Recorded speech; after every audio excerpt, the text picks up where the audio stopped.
नमस्कार. आजचा आपला व्हिडिओ आहे 3 डे टूर हरिहरेश्वर, श्रीवर्धन आणि दिवेआगार. चला तर मग व्हिडिओला सुरुवात करूया आणि डे 1 आपण व्हिजिट करणार आहोत हरिहरेश्वरला. तर त्याची संपूर्ण माहिती बघूया. डे 1 मध्ये आपण कव्हर करणार आहोत सिनिक रूट हरिहरेश्वर पर्यंत जाण्यासाठी. तसेच सुंदर असं सिनिक व्ह्यूला तुम्ही फोटोज वगैरे क्लिक करू शकतात. तसेच MTDCला स्टे केलेला, त्याच्यामुळे त्याची संपूर्ण माहिती मी इथे तुम्हाला देईल. टेम्पल व्हिजिट आणि शॉपिंग आपण इथे बघणार आहोत. तसेच सनसेट व्ह्यू आपण हरिहरेश्वर बीचवरनं बघणार आहोत. तर अशा प्रकारे हा संपूर्ण व्हिडिओ माहितीपूर्ण असणार आहे. आणि तुम्ही पुण्यावरून इथे हरिहरेश्वरला जर येण्याचा प्लॅन करत असाल, टूर प्लॅन करत असाल, तर ही 3 डेजची आयटिनरी डेफिनेटली तुम्हाला उपयोगी पडेलच. तसेच तुमच्या फ्रेंड्स रिलेटिव्सला पण तुम्ही हा व्हिडिओ शेअरसुद्धा करू शकाल. चला तर मग व्हिडिओला सुरुवात करूया. तुम्ही जर पुण्यातून निघत असाल तर ह्या मार्गे तुम्ही हरिहरेश्वरपर्यंत पोहोचाल. तर जो मॅपमध्ये तुम्हाला दिसतं आहे अशी तुम्हाला एक गावं ओलांडत यायचं आहे हरिहरेश्वरपर्यंत. रस्ता सुंदर आहे. छोटा रस्ता असल्याकारणाने सांभाळून आपल्याला गाडी चालवत प्रॉपरली हरिहरेश्वरपर्यंत पोहोचायचं आहे. तर श्रीवर्धन आधी लागतं, पण आपल्याला स्टेकेशनसाठी MTDC ऑप्शन हरिहरेश्वरला आहे. सो आपण सर्वात आधी हरिहरेश्वरला पोहोचत आहोत. तर टोल साधारणपणे 240 रुपये आपल्याला लागणार आहे. कारण की आपण मुंबई एक्सप्रेस हायवेवरून येणार आहोत आणि तिथून पुढे आपल्याला वळायचं आहे. तर हा जो रोड जात आहे आपल्याला इथून टर्न घ्यायचा आहे आता.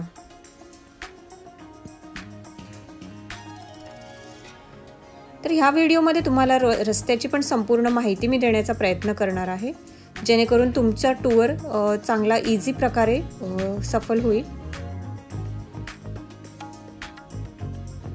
आणि पुण्यातून मुंबईला बीचेसवरती व्हिजिट करण्यापेक्षा आपण अशा सुंदर सिनिक आणि कमी पॉप्युलेशन असणाऱ्या बीचेसवरती छानपैकी एन्जॉय करू शकतो, फोटोज क्लिक करू शकतो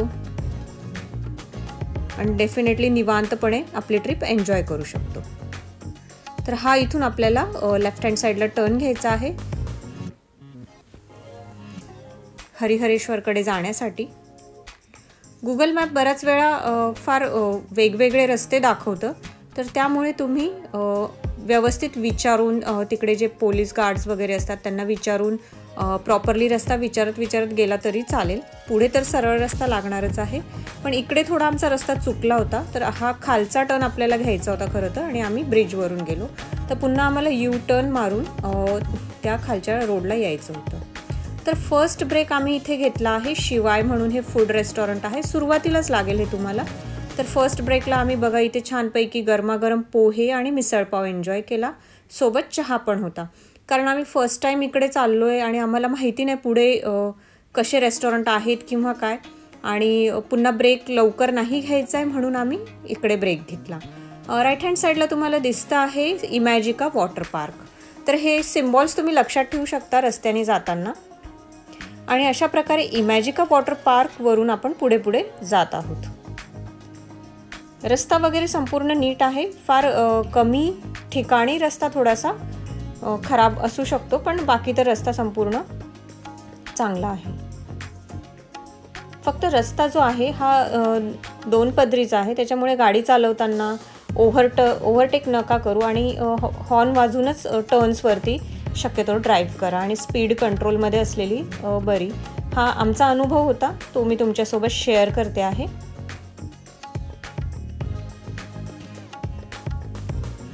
तर अशा प्रकारे आपण छोट्या छोट्या गावांमधनं गुगल मॅपनुसार चाललो आहोत. आणि दुसरा पण एक रस्ता असणार आहे म्हणजे हायवेवरून, पण तिकडे मला वाटतं फार रश होता किंवा ट्रॅफिक जॅम होता, त्यामुळे गुगल मॅपने हा रस्ता सजेस्ट केला. तर आमच्यासोबत भरपूर गाड्या ह्याच रोडने आम्हाला दिसल्या. तर पुढे गेल्यावर तुम्हाला दिसेल की बऱ्यापैकी म्हणजे अशाच आउटसाईडच्या गाड्या हरिहरेश्वर श्रीवर्धनकडे जाणारे ह्याच रूटनी आमच्या समोर होत्या. तर अगदी छोट्या गावातनं हा रस्ता चालला आहे बघा. पुढे बघा भरपूर गाड्या आहेत. तर ट्रॅफिक जॅममुळे कदाचित गुगल मॅपने हा रोड सिलेक्ट केलेला आहे. सुट्टीच्या वेळेस गर्दी वाढलेली असते, तर तुम्ही अकॉर्डिंगली प्लॅन करू शकता तुमची ट्रिप. आणि आता आपण इकडून टर्न घेणार आहोत खाली. आणि रस्ता तुम्हाला दिसतोच आहे, हा छोटासा रस्ता आहे गावागावांमधनं जाणारा. पण पुढे गेल्यावर आपण हायवेला लागणारच आहोत. आम्ही म्हणजे वेकेशन पिरियडमध्येच आम्ही इकडे व्हिजिट केलेलं, त्यामुळे गर्दी भरपूर होती. तर तुम्ही तुमची टूर त्यानुसार प्लॅन करू शकता. पण रूट जर तुम्ही बघाल, छान असा सिनिक व्ह्यू आहे. पण अगेन मी जसं तुम्हाला सांगितलं, आता इथे रेस्टॉरंट्स वगैरे डेफिनेटली नाहीच मिळते. सुरुवातीलाच ब्रेकफास्टचे तुम्हाला इमॅजिकाच्या जवळच मिळून जातील रेस्टॉरंट छोटे छोटे. तर तिकडेच ब्रेकफास्ट वगैरे तुम्ही सकाळी येणार असाल तर करू शकता. लंच ब्रेकफास्ट छोटे स्टॉल्स आहेत, पण आपलं काम होऊन जातं. आणि आता हा असा रोड लागलेला आहे बघा. अगेन 2 वे रोड आहे. खूप सुरेख हा रोड आहे. सिनिक रोड वाटतोय मला, छान. तर ह्या रस्त्यावरून आपण पुढे पुढे चाललो आहोत. रस्ता तुम्ही बघाल तर छान नवा आहे, चांगला रस्ता आहे हा. फक्त टर्न्स खूप आहेत, तर त्यामुळे हॉर्न वगैरेचा यूज करू शकता. बघा इकडे हे असं टर्नवरती गाड्या वगैरे बंद पडलेल्या होत्या. स्पीड ही कंट्रोलमध्ये असलेली बरी छोट्या रस्त्यांवरती. आणि ओव्हरटेक तर नाही केलेलाच बरा. तर अशा प्रकारे आपण छान सिनिक रूटवरून पुढे पुढे जात आहोत. आणि ही काही समर वेकेशन घरांचं कन्स्ट्रक्शन चालू होतं नदीकाठी. ही एक नदी आहे बघा साईडला.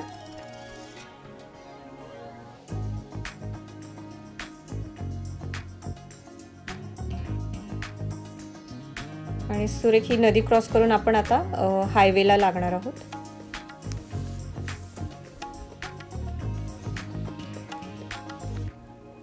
तर आता आपण हायवेला जॉईन होत आहोत बघा. आणि इकडे तुम्हाला बोर्डवरती दिसतच असेल कुठली कुठली गावं आता येणार आहेत ते. महाड, पाली, तर हे गाव आपल्याला लागतील. अष्टविनायक दर्शनापैकी ही काही गावं आहेत. तर तुम्ही ते सुद्धा प्लॅन आउट करूच शकता डेफिनेटली. तर हा पूर्ण व्हिडिओ जर तुम्ही बघाल तर ह्याचे जवळपास 3 एपिसोड्स मी इथे अपलोड करणार आहे. त्याच्यामुळे तुम्हाला 3 दिवसाचा टूर प्रॉपरली प्लॅन करता येईल. आणि 3 दिवसामध्ये काय काय व्हिजिट करू शकता ते सुद्धा तुम्हाला छान प्लॅन करता येईल.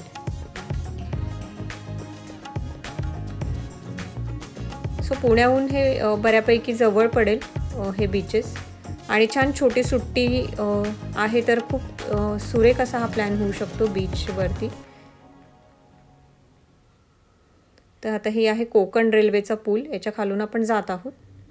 आणि मग अशी टोलची पाटी तुम्ही वाचली. रोड कन्स्ट्रक्शन चालू आहे, त्यामुळे तिथे टोल लागणार नाही आहे तुम्हाला. हे बघा छान संपूर्ण मोठा रोड बनणार आहे आता इथे. त्याच्यामुळे आत्ता सध्या तरी टोल नाही आहे. टोलची पाटी तिथे दिसेल तुम्हाला. तर हे रोहा गावपर्यंत आलेलो आहोत आपण. आणि पुढे महाड गाव आहे. अष्टविनायक गणपतीपैकी एक हे महाड गाव आहे.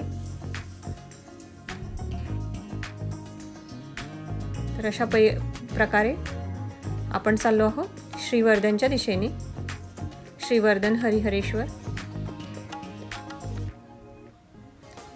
आणि जसं मी तुम्हाला सांगितलं अगेन इथे ब्रेक घ्यायला खूप काही स्कोप मला दिसला नाही.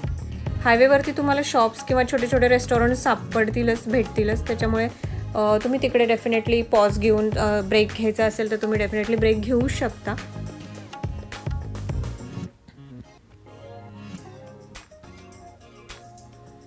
अशा प्रकारे छान सुरेख रस्त्याने आपण जात आहोत बघा. साधारणपणे 5 ते 6 तासाचा प्रवास हा होईल. आणि अगेन तुम्ही ब्रेक किती घेतात, किती तासाचे घेतात आणि गाडीची स्पीड लिमिट वगैरे त्यानुसार तुमचे अवर्स म्हणजे वाढू शकता, कमी होऊ शकतात डेफिनेटली. तर असे कडेकडेला चांगले हापूस आंबे विकत होते. हापूस आंब्याचा सीझन चालू होता आणि चांगल्या प्राईजमध्ये इथे तुम्ही हापूस आंबे विकत घेऊ शकता. मेट्रो सिटीज पुणे मुंबई सारख्या मेट्रो सिटीजमध्ये आंबे फार महाग येतात, कारण ते इथून एवढ्या लांबून ट्रॅव्हल करून येतात, त्याच्यामुळे डेफिनेटली कॉस्ट वाढून जाते. आणि जर तुम्ही आंब्यांच्या सीझनमध्ये इकडे व्हिजिट करत असाल तर डेफिनेटली इथून तुम्ही तुमची आंब्यांची पेटी, हापूस आंब्यांची पेटी घेऊन जाऊ शकता शॉपिंग करून. कडेकडेला तुम्हाला पाट्या दिसत आहेत, तर ते होमस्टेचे पण ऑप्शन इथे अवेलेबल आहेत बघा. पण आम्ही होमस्टे ट्राय नाही केलेला आहे, सो आम्ही बुक केलेलं MTDC, ज्याचा टूर मी तुम्हाला पुढे करणारच आहेत ह्या व्हिडिओमध्ये.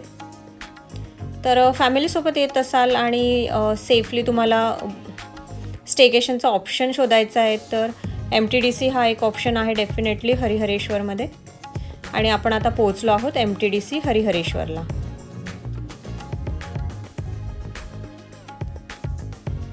तर स्टेकेशनसाठी आपण इथे थांबणार आहोत आता 2 दिवस. तर अशा प्रकारे ही प्रॉपर्टी आहे बघा. इकडे तुम्हाला पाटी दिसते कुठे कुठे काय काय आहे ते.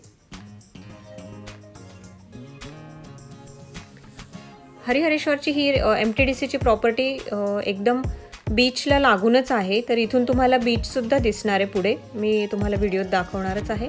इकडे पार्किंगची सोय आहे. फुल झालेलं होतं बुकिंग ॲक्च्युली, कारण सुट्टीचा पिरियड होता म्हणून. सो ही आम्ही एक्झिक्युटिव्ह सूट हा बुक केलेला. तर तुम्ही बघू शकता इकडे विंडोज भरपूर दिल्या आहेत ह्या रूमला. वरच्या फ्लोअरला आम्ही ही रूम घेतलेली. तर त्यांनी चूज करायला पण ऑप्शन दिलेला कुठली रूम तुम्हाला हवी आहे म्हणून.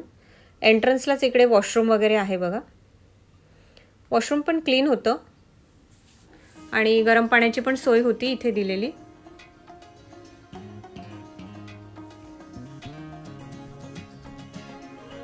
आणि अशा प्रकारे हा संपूर्ण रूम आहे. विंडोज भरपूर आहेत. इकडे हा ड्रेसिंग टेबल त्यांनी दिलाय. 2 ड्रॉवर्स आहेत त्याला. कबर्ड आहे हे एक मोठं. छान तुम्ही तुमचं सामान सुटकेस तिथे ठेवू शकता. एक डबल बेड आणि साईड टेबल आणि 2 चेअर्स पण दिलेले. TV पण ऑन होता. रूम तशी एकदम व्यवस्थित वाटली आम्हाला. फर्निचर वगैरे व्यवस्थित होतं. फक्त एक आहे की जर तुम्ही हरिहरेश्वर इथे MTDCला येणार असाल तर डेफिनेटली AC रूम बुक करायचा प्रयत्न करा, कारण इथे खूप भयानक प्रकारे गरमी होते. खिडकी उघडी ठेवाल तर थोडा फॅन वगैरे आणि खिडकी ओपन ठेवली तर थोडंसं गारवा राहील. बाकी त्यांनी असं इथे कोलगेट, 2 शॅम्पूचे सॅशे, मेडिमिक्स सोप असं हे किट आम्हाला दिलेलं हॉटेलकडून, MTDCकडून. रेफ्रिजरेटर पण इथे अवेलेबल होता ह्या रूममध्ये, जो आम्ही गेल्यावरती ऑन केला. पण जर तुम्ही बघू शकता की क्लीनलीनेस नव्हती रेफ्रिजरेटरमध्ये एवढी, पण ठीक आहे. पाण्याच्या बाटल्या आम्ही त्याच्यात ठेवलेल्या गार करण्यासाठी, कारण उन्हाळ्यात ऑलमोस्ट उन्हाळा होता आणि आम्ही व्हिजिट केलेलं, तर खूप भयानक प्रकारे गरमी होती. AC रूम सगळ्या फुल झाल्या होत्या, त्यामुळे आम्हाला हीच रूम मिळाली. बाल्कनी जर बघाल तर मोठी बाल्कनी इथे अवेलेबल आहे. म्हणजे इव्हिनिंगला तुम्ही छान त्या 2 चेअर्स आहेत आतमधल्या त्या बाहेर आणून इथे बसू शकता आरामात. तर इव्हिनिंगला थोडा थंडावा होता, पण अदरवाईज दिवसभर तर खूप गरमी होती. त्यामुळे इथे जर येत असाल तर AC रूम बुक करणंच पर्याय आहे. आणि ही सगळी इथे पार्किंग आहे गाड्यांची. तर तुमच्या रूमच्या बाहेरच तुम्ही तुमची गाडी पार्क करू शकता. आणि हा एंट्रन्सवरून हा इकडे पुढे रस्ता आहे बघा, हा जातो बीचकडे आणि रेस्टॉरंटकडे. तर आता आम्ही फ्रेशन अप होऊन रेस्टॉरंटकडे चाललो आहोत. तर जवळपास आमचा 6 तासाचा प्रवास झाला आहे टोटल. त्याच्यामध्ये आम्ही एक ब्रेकफास्टचा ब्रेक घेतला आणि नंतर मग थोडा चहाचा वगैरे ब्रेक घेतलेला. आणि एका ठिकाणी छान सुरेख ताक मिळत होतं रस्त्याच्या कडेला. तर तुम्हाला पण कुठे दिसलं तर त्यांचे होममेड असतात ते ताक बनवलेले, तर तुम्ही पण ते बटरमिल्क एन्जॉय करू शकता. तर अशा प्रकारे आम्ही आता पायीच चाललो आहे रेस्टॉरंटच्या दिशेने बघा. ही जी प्रॉपर्टी आहे इथे हार्डली मला वाटतं 12 रूम्स अवेलेबल आहेत. आणि हे जे कॉटेजेस तुम्हाला दिसत आहेत बीच फेसिंग कॉटेजेस, हे सगळे बंद झालेले आहेत. तर टोटल त्यांचे मला वाटतं 70 रूम्स होत्या, पण त्यापैकी बऱ्याचशा आता जुनाट होऊन बंद पडलेल्या आहेत. सर हे कॉटेजेस पण संपूर्ण बंद पडलेले आहेत.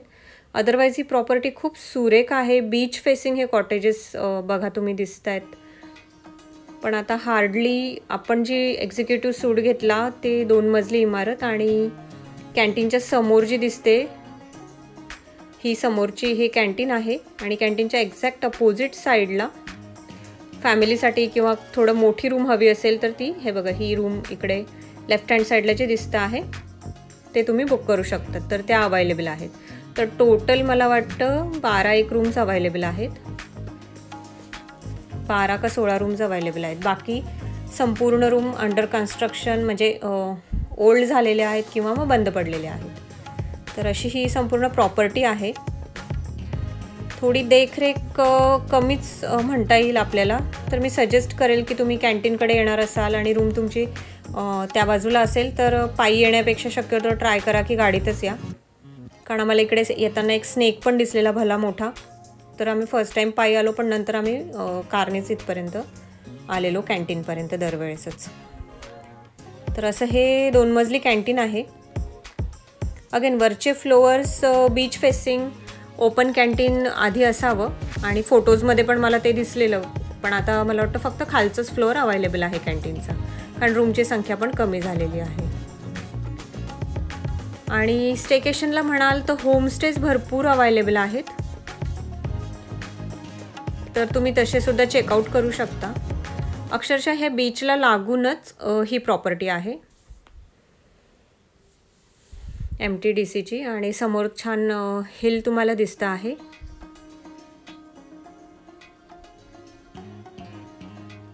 इकडे Harihareshwar to Shrivardhan I guess ब्रिजचं काम सुरू आहे.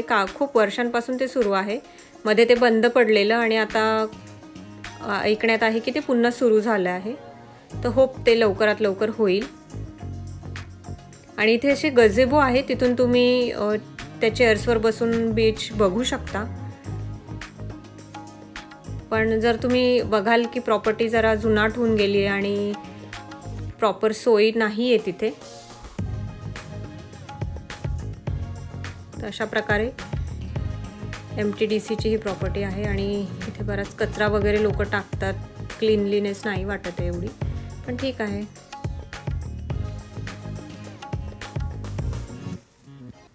सिनिक ठिकाणी तरी लोकांनी कचरा करायला नाही पाहिजे.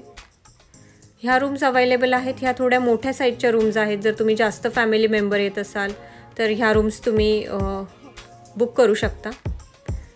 आणि हे कॉटेजेस आहेत जे ऑपरेटेबल अजिबात नाही आहे, बंद पडलेत.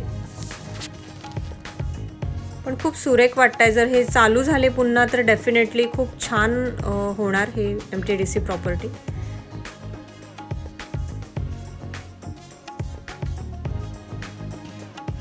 तर अशा प्रकारे हे MTDCची टूर किंवा प्रॉपर्टी मी तुम्हाला इथे दाखवत आहे.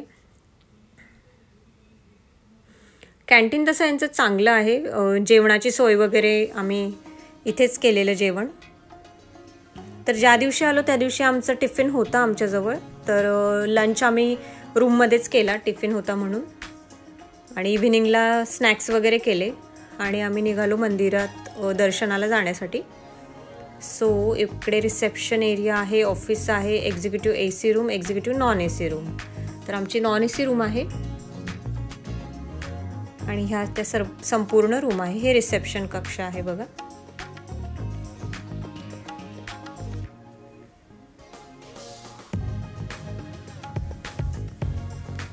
आता आपण पुढे निघालो आहोत मंदिराकडे दर्शनासाठी.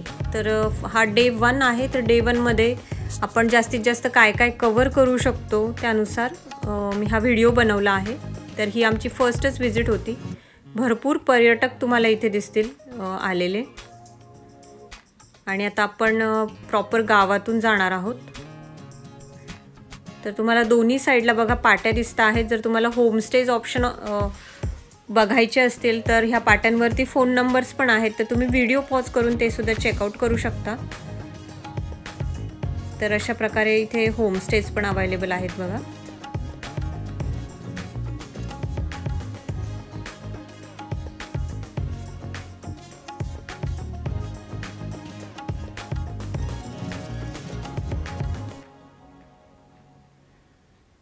आणि इथे रेस्टॉरंट्स पण आहेत लोकल. तर ह्या गावातनं आपण मंदिराच्या दिशेने चाललो आहोत. बँक ऑफ इंडिया इथे तुम्हाला दिसते राईट हँड साईडला. आणि समोर आपण आता पोचलो आहोत मंदिराच्या दिशेने. आणि इथून राईट टर्न घेतल्यावरती पार्किंग स्पेस अवेलेबल आहे. तर 100 रुपये फॉर 4 आवर्स. तर असं आम्ही पार्किंग तिकीट घेतलं आहे आता. आणि आता मंदिराच्या दिशेने चाललो आहोत. दोन्ही साईडला अशी छान दुकानं आहेत. तर पूजेचं साहित्य किंवा अशा छोट्या मोठ्या वस्तू पूजेच्या रिलेटेड किंवा कोकम शरबत, पापड, मिठाई अशा वस्तू तुम्ही घेऊ शकता. तर प्रसादासाठी तुम्ही इथून मिठाई पण घेऊ शकता. आणि आपण पोचलो आहोत मंदिराला दर्शनासाठी. श्री क्षेत्र हरिहरेश्वर. यालाच भारतातील दक्षिण काशी पण असं तीर्थक्षेत्र म्हणून नाव आहे. दक्षिण काशी म्हणून ओळखलं जाणारं श्री हरिहरेश्वर व कालभैरव मंदिर आहे हे. इथे संपूर्ण मंदिराची माहिती तुम्हाला मिळेल. 6 वाजता मंदिर बंद होतं. तर तुम्ही त्यानुसार टाईम बघून या. तर सर्वात आधी कालभैरवाचं दर्शन घेऊन आपण हरिहरेश्वराच्या दर्शनाला आता आपण जाणार आहोत पुढे. तर अशा प्रकारे आपण हरिहरेश्वर मंदिरात पोहोचलो आहोत. सुरेख असं हे मंदिर आहे.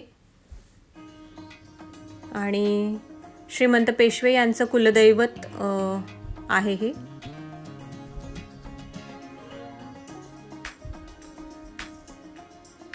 आणि इथे तुम्ही संपूर्ण माहिती बघू शकता.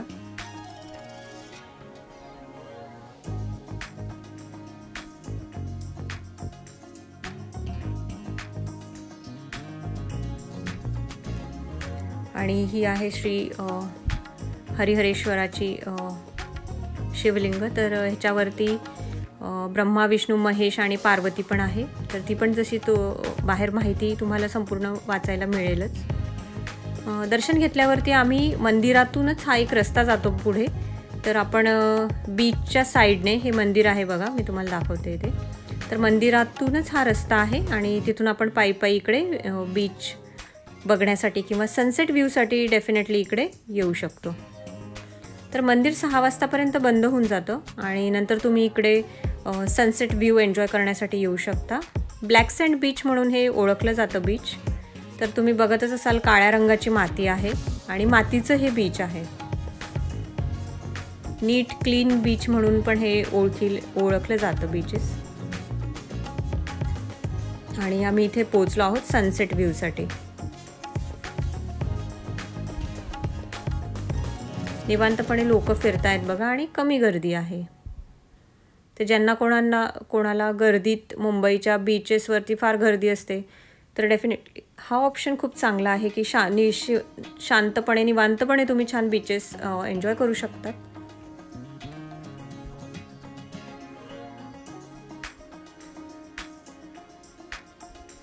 तर सुरेख असा हा बीच आहे बघा आणि संध्याकाळची वेळ झालेली आहे.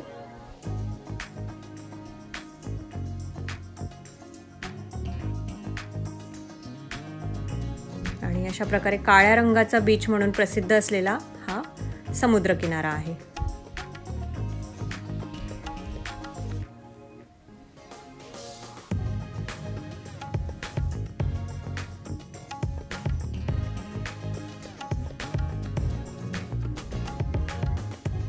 आणि बीचवर जायचं असेल तर तुम्ही जिथे गाडी पार्क केली मगाशी मी तुम्हाला दाखवलं तर त्या पार्किंगमधून पण बीचकडे जाण्यासाठी रस्ता आहे. पण आपण वरतून आलो आहोत तर वरतून थोडं छान असं फिरता येतं. आणि इकडे पण शॉप्स वगैरे आहे, खायची ठिकाणं आहेत. अशा प्रकारे तुम्ही इथे सनसेट व्ह्यू एन्जॉय करू शकता वरतून. तर स्नॅक्स कॉर्नर वगैरे आहे बघा. आणि फोटोज पण खूप छान छान क्लिक होतील सनसेट व्ह्यूचे.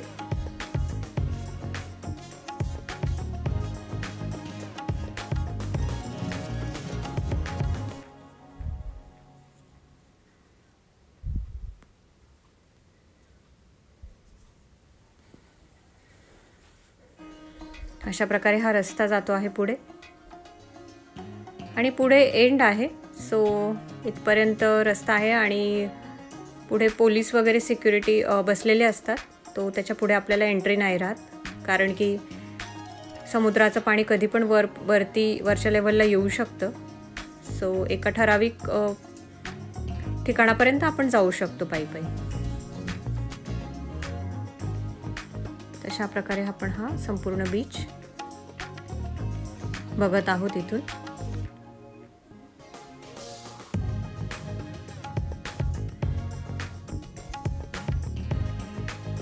आणि बरेचसे स्टॉल्स पण आहेत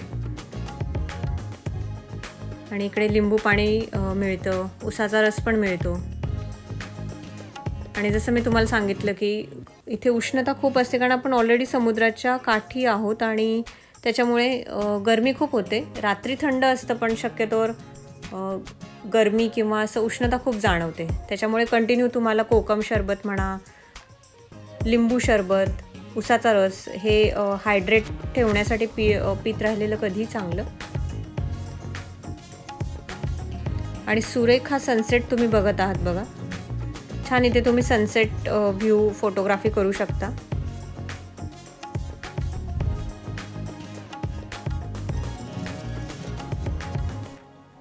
आणि ह्या ठिकाणाहून सनसेट खूप छान दिसला आम्हाला.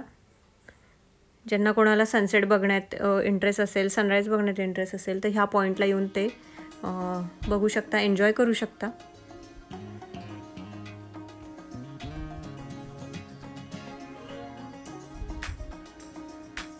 इथून वरून पण खाली उतरण्यासाठी थोडी जागा होती, पण समुद्राच्या काठी दगडांवरती खूप स्लिपरी झालेलं असतं किंवा शेवाळयुक्त असतं, तर त्याच्यात नाही उतरलेलंच बरं. वरून जे दिसतं आहे तेच तुम्ही एन्जॉय करू शकता, अदरवाईज डायरेक्ट बीचवरती जाऊ शकता. पण ह्या खडकांवरती पाय ठेवून उतरलं नाहीच पाहिजे. तर एका सेक्शनला इथे बघा एवढी मोठी खेकडे तुम्हाला बघायला मिळत आहे.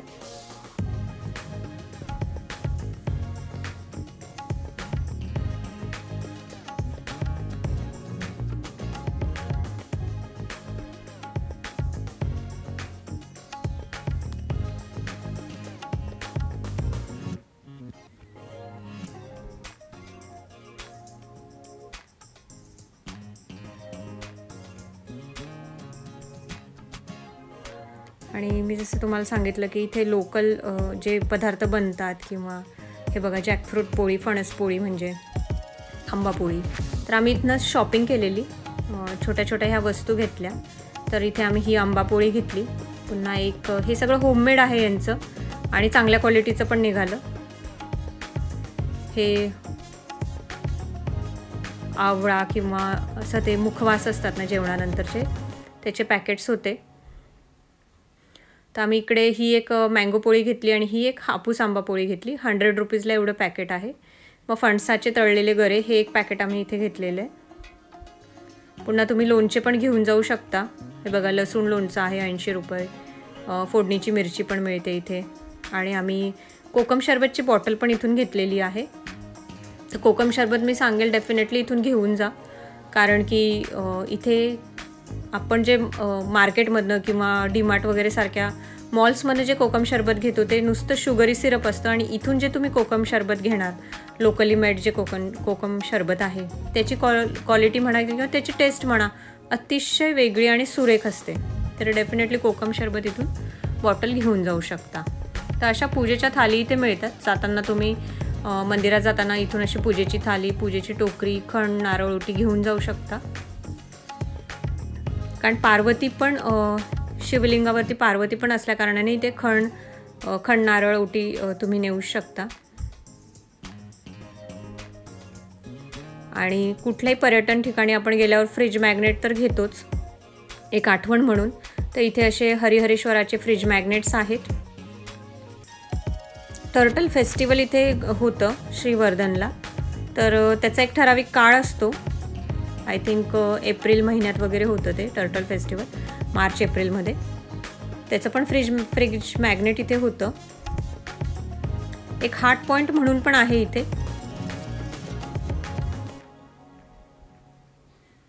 तो पण तुम्ही जरूर चेकआउट करू शकता. असे हे वेगवेगळे छान फ्रीज मॅग्नेट आहे. श्री सुवर्ण गणेश मंदिर, तर हे सगळ्यात प्रसिद्ध आहे सुवर्ण गणेश मंदिर. त्याचा व्हिडिओ आपण पार्ट 2 मध्ये बघणार आहोत, डे 2 मध्ये. तर अशा प्रकारे पहिल्या दिवशी आम्ही मंदिरात व्हिजिट केली आहे. सनसेट व्ह्यू पण आमचा झाला आहे बघून, आणि सुरेख छान. आता इथे आम्ही कोकम शरबत एन्जॉय करणार आहोत. तर बघा तुम्ही कोकम शरबत बनवण्याची पद्धत. तर छान असं त्यांनी ते शरबत इथे टाकलेलं आहे, भरपूर प्रमाणात आहे, आणि वरून छान बिस्लरीचं वॉटर त्यांनी मिक्स केलं आहे. आणि हायड्रेशन मेंटेन ठेवण्यासाठी कंटिन्यू आपल्याला तहान लागत राहते. थोडासा मसाला घातला त्यांनी आणि सर्व केलं.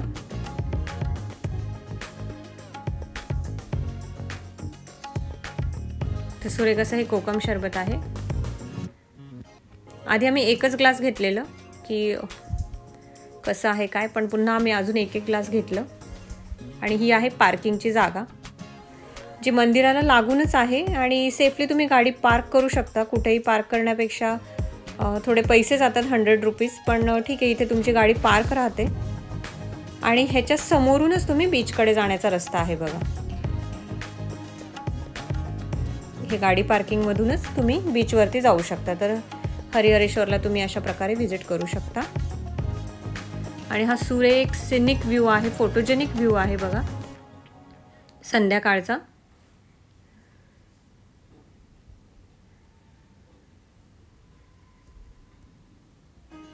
आणि ही मंदिराची संपूर्ण माहिती मी पुन्हा एकदा इथे दाखवत आहे तुमच्या वाचण्यासाठी. श्री श्रेष्ठ हरिहरेश्वर. तर अशा प्रकारे आपला डे 1 संपलेला आहे, आणि आम्ही पुन्हा MTDCला गेलो, जेवण केलं छान, आणि तिथे आमचा स्टे होता रात्री. सो हा व्हिडिओ कसा वाटला जरूर आम्हाला कमेंटमध्ये कळवा. तुमच्या फ्रेंड्स रिलेटिव्हसोबत हा व्हिडिओ शेअरसुद्धा करा, आणि स्टे ट्यून फॉर डे 2. तर डे 2साठी लगेचच भेटूया आपण लवकरच. Thank you for watching. Bye bye.